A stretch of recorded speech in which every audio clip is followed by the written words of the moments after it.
اللہ تعالیٰ فرماتا ہے کہ نہ تو تیرے رب نے تجھے چھوڑا ہے نہ وہ بیزار ہو گیا ہے۔ اللہ ہی تمہارا پہلا سہارا تھا اور اللہ ہی تمہارا آخری سہارا ہے۔ تم کتنے ہی گنہگار کیوں نہ ہو، کتنے ہی نافرمان کیوں نہ ہو، جب بھی تم اسے پکارو گے وہ تمہیں جواب دے گا۔ تم پلٹ کر آنے میں دیر کرتے ہو مگر وہ دیر نہیں کرتا، وہ بس تھام لیتا ہے اور رحم فرما دیتا ہے۔ وہ وقت دور نہیں جب تمہیں تمہارا رب اتنا دے گا کہ تم راضی ہو جاؤ گے۔ اکیلے چلنا سیکھو۔ زندگی میں ہمیشہ اکیلے چلنا سیکھو۔ گر جاؤ پھر خود اٹھو، پھر گر جاؤ پھر اٹھو، لیکن کبھی بھی دوسروں کا سہارا نہ لو۔ جس دن اکیلے چلنا سیکھ لیا، سمجھو زندگی کی ہر بار تمہاری جیت ہوئی، اور تم سے مضبوط انسان اس دنیا میں کوئی نہیں۔ اپنے بچوں کو بھی سکھاؤ، بچے جب تک گریں گے نہیں انہیں تکلیف کیسے محسوس ہوگی، اور وہ آپ کے بغیر کیسے اس ظالم دنیا کا مقابلہ کریں گے۔ کچھ لوگ اللہ کے در کے لیے ہی پیدا کیے جاتے ہیں۔ اللہ ان کو چن لیتا ہے، کبھی رلا کر، کبھی آزما کر، کبھی تکلیف دے کر۔ وہ اپنے خاص بندوں کو دوسروں سے الگ کر دیتا ہے۔ کچھ اس مقام تک چل کر خود آتے ہیں، کچھ کو کھینچ کر لایا جاتا ہے۔ بندے کی کیا مجال کہ اللہ کے حکم سے سرتابی کرے۔ اسے دکھ کی بھٹی سے گزار کر، کندن بنا کر اللہ اس کے دل کا مکین بن جاتا ہے، اور جس کو رب مل جائے اس کو پھر سب مل جاتا ہے۔ بے شک اللہ کی محبت ہی اصل محبت ہے۔ اللہ تمہاری برداشت کی طاقت کو نہیں آزماتا، وہ تمہارے ایمان کا امتحان لیتا ہے، اور امتحان انہی کا لیتا ہے جن کو اپنا دوست بنانا چاہتا ہے۔ اللہ کو تمہاری برداشت کی حد معلوم ہے، اور اللہ کبھی تمہیں اس حد سے زیادہ غم نہیں دے گا۔ تمہیں لگتا ہے کہ اب تم تھک گئے ہو، مگر تھکتا تمہارا ایمان نہیں، بس حوصلہ گھبرا جاتا ہے۔ جب اللہ کن کہتا ہے تو ناممکن ممکن بن جاتا ہے، اور دعائیں مقدر پر بھاری پڑ جاتی ہے۔ حضرت علی رضی اللہ عنہ نے فرمایا کہ جب اللہ کسی بندے کے ساتھ بھلائی کا ارادہ کرتا ہے تو اسے کم بولنے، کم کھانے اور کم سونے کی ترغیب دیتا ہے۔ کچھ یوں حفاظت کرتی ہے ماں باپ کی دعائیں۔ مشکل دستک دے تو خوف زدہ نہ ہو، آگے بڑھ کر دروازہ کھول دے، کیونکہ کامیابی مشکل کا بھیس بدل کر آتی ہے۔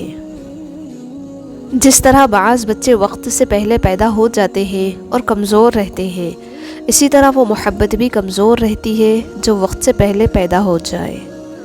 جن کے دل میں مکافات عمل کا خوف ہوتا ہے، وہ کسی کے ساتھ برا کرنے سے پہلے کئی بار سوچتے ہیں، اور یہی سوچنا ان کو اس برائی سے روک لیتا ہے۔ زندگی کی جنگ اپنے بل بوتے پر لڑنی پڑتی ہے۔ لوگ صرف مشورہ دیتے ہیں، ساتھ نہیں کہ زندگی میں ایک پل بھی لوگوں کے کہنے پر نہ جینا، کہ جواب اللہ کو تم نے دینا ہے، لوگوں نے نہیں۔ اچھے لوگوں کو آزمانے کی کوشش نہ کرنا، کیونکہ اچھے لوگوں کی مثال ہیرے جیسی ہے۔ جب تم انہیں ٹھوکر مارو گے تو ٹوٹیں گے نہیں، لیکن پھسل کر تمہاری زندگی سے دور چلے جائیں گے۔ چیخ و پکار انسان کے وقار میں کمی کا باعث بنتی ہے۔ لوگوں کو اپنی خاموشی سے خوف زدہ کرنا سیکھو۔ زندگی کسی کی بھی آسان نہیں ہوتی، زندگی کو آسان بنایا جاتا ہے پیار سے، خلوص سے، اپنائیت سے، اور سب سے بڑھ کر برداشت سے۔ جن کے دل ایمان سے اور رب پہ یقین سے بھرے ہوتے ہیں، ان کی زندگیوں پر میرے رب کی کڑی نگرانی ہوتی ہے۔ بس یہی کافی ہے اس مختصر قیام دنیا کے لیے۔ قبر کے اندر یا قبر کے باہر کسی ایک جگہ تو مشقت اٹھانی ہی پڑے گی۔ کہاں اٹھانی ہے، انتخاب آپ خود کر لیں۔ جن لوگوں کے پاس آپ کو دینے کے لیے وقت ہی نہ ہو، ان کے پیچھے پیچھے اپنی محبت کا رونا روتے پھرنا بے معنی ہوتا ہے، کیونکہ بھیک میں ملے 2 لمحوں کی توجہ کا اگر دل ایک بار عادی ہو جائے تو پھر ساری زندگی یہی بھیک ملتی ہے۔ انسان بڑی دلچسپ مخلوق ہے، یہ جانور کو تکلیف میں دیکھ کر برداشت نہیں کر سکتا، لیکن انسان کو مصیبت میں مبتلا کر کے خوش ہوتا ہے۔ جو کان موسیقی سننے کے لیے عادی ہو چکے ہوں، وہ کان قرآن پاک کی لذت کو محسوس نہیں کر سکتے۔ اگر آپ قرآن پاک کی لذت کو محسوس کرنا چاہتے ہیں تو موسیقی سننا چھوڑ دیں۔ یاد رکھیں کہ آپ جو کچھ بھی کسی کے بارے میں کہہ رہے ہیں اس کو آپ نے اللہ کی عدالت میں ثابت بھی کرنا ہے، اس لیے سوچ سمجھ کر کسی کے بارے میں لکھو یا بولو کہ حقیقت لکھ رہے ہو کہ الزام لگا رہے ہو۔ بات علم سے کرو، طاقت کا سہارا نہ لو، کیونکہ طاقت کتنی بھی بڑی کیوں نہ ہو علم کے آگے چھوٹی ہو جاتی ہے۔ زندگی کے سفر میں ان لوگوں پر توجہ نہ دیں جو آپ کے راستے میں کھڑے تھے، بلکہ ان لوگوں کا سوچیں جو ہر مقام پر آپ کے ساتھ کھڑے تھے۔ یہ جانتے بھی ہو کہ خدا دیکھ رہا ہے، پھر بھی دیکھتے ہو کہ کوئی دیکھ تو نہیں رہا۔ وہ ایسا رحمان ہے کہ سوال رد نہیں کرتا کسی کا۔ دنیا کے لیے آپ ایک شخص ہیں، لیکن اپنے گھر والوں کے لیے آپ ہی دنیا ہیں، لہذا اپنا خیال رکھیں۔ زندگی کا سادہ سا اصول بنا لو، کسی کی مدد کر سکتے ہو تو کر دو اور بدلہ اللہ پاک پر چھوڑ دو، اس سے زیادہ نفع کا بزنس نہیں دنیا میں۔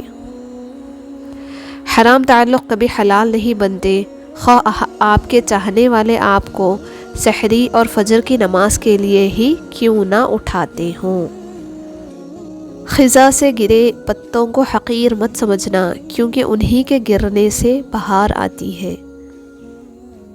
محنتی انسان کے سامنے پہاڑ کنکر ہے اور کاہل انسان کے سامنے کنکر بھی پہاڑ ہے۔ دل کا راستہ اخلاق کی سیڑھی سے جاتا ہے۔ منفی سوچ غلط نمبر کی عینک کی طرح ہوتی ہے، ہر منظر دھندلا، ہر راستہ ٹیڑھا اور ہر چہرہ بگڑا ہوا ہی نظر آتا ہے۔ جس کنویں سے لوگ پانی پیتے رہیں وہ کبھی نہیں سوکھتا، لوگ پانی پینا چھوڑ دیں تو کنواں سوکھ جاتا ہے، یہ اللہ کا قانون ہے، یہ بڑے راز کی بات ہے۔ جن سے تعلق رکھنا ہو ان سے بحث نہیں کی جاتی، اور جن سے تعلق نہ رکھنا ہو ان سے بحث کا کوئی فائدہ نہیں ہوتا۔ کچھ لوگوں کی مثال اس قلم جیسی ہوتی ہے، دل کے اوپر بھی جگہ دے دو پھر بھی نقصان ہی دیتے ہیں۔ انسان کا سب سے بڑا دشمن اس کا غصہ ہے۔ اچھا انسان بننے کے لیے ضروری ہے کہ آپ برے رویے کو اچھے طریقے سے اگنور کر جائیں۔ عبادت کا دکھاوا عبادت ہی ضائع کر دیتا ہے۔